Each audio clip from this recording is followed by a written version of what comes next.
not the boy band. Wow. It's Sean Patrick Bowley joining us, goalie, joining us one now. of our other Syracuse contributors. There you go.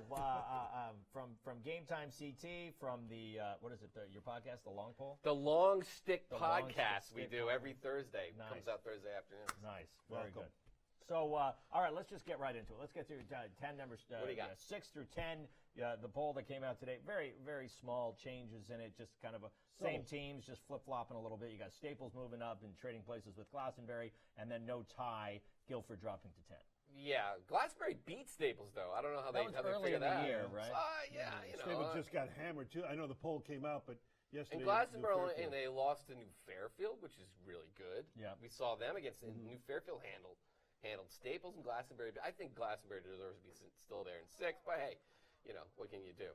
They got a big game versus Simsbury tomorrow, Glastonbury. So That'll be very interesting. Oh, very Simsbury's, fast. I think, a 9-game winning streak going into that. Yeah, they are flying right now. So the Simsbury, I went up and got to see them. I thought they were pretty decent. They didn't have their best guy there, but anyway, yeah. So at the bottom of the poll, you have Wilton pulling ahead of Guilford, which.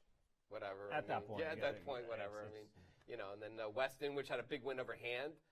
Werner had the winning goal at the end with about 3 minutes left. So we're getting to the postseason. So we'll figure it out real quick. We're almost there. Let's take a look at the top 5 because as I remember, Sean, there are no changes in the top 5. This has been pretty consistent. Yeah, Darien with the victory over New Canaan. So where's New Canaan going to go?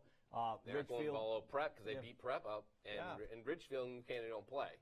So one team, and you and I were at this game the other day, was the New Fairfield. Now, New Fairfield's coming off of wins over Glastonbury and Staples, and looking, I mean, just looking like world beaters. Their only loss is to a team outside of the state. Yeah, New Fairfield wants your respect. I mean, they were screaming that they should have been the #1 team in the state to start the season because they had a 22 or whatever it was game win streak because they went undefeated last year, won a state championship. They played up in class and played St. Anthony's, and they got smoked like everybody else in the state. Connecticut lacrosse is kind of down. I hate to say it. We play out of state, and New York and Massachusetts, they're kind of beating us up a little bit here. At least some of those top teams. But St. Anthony's is beating up everybody. Yeah. Anyway, there's my boy Brennan Hart. Yeah. I think he's heading to love Bryant, that. Right? Heading to Bryant. They've got like 8 kids going Division I, and listen, they say the reason they think that they should get a consideration at #1 is they say in these preseason scrimmages, the only time we get to play some of these lower Fairfield County teams, we've beaten them. I know scrimmages don't count for anything, but these kids have been playing together for a long time and really setting a standard in the Fairfield. I got an email from someone saying, really take a look at those scrimmages, and I'm like, nope, I'm not doing it. Hey, listen, if you can compete in a scrimmage, that's great. Give yourself a medal for your scrimmages. Listen, that's not to say. Listen, that's not to say New Fairfield is not good. New Fairfield, I came away impressed.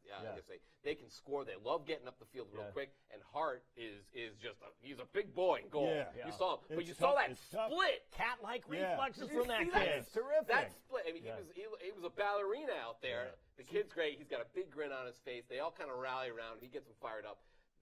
I don't see anyone beating them in M. So, I mean, I don't see them beating in the SWC, and they said the only team that they can beat us really when it comes to the playoffs is ourselves. So, we'll see about that. But I'm really impressed with them. And then, you know, obviously Darien played Brunswick tonight. Finally, they held their own. It was 11-9 final. Darien lost. Brunswick won. Well, Brunswick gets its choice of kids from all over. Yeah, especially and from Darien, like 5 kids from Darien. But wow. We're gonna, that was impressive against New Canaan last week. All right. Last weekend. Well, you were very impressive. We're out of time. We'll be back after this.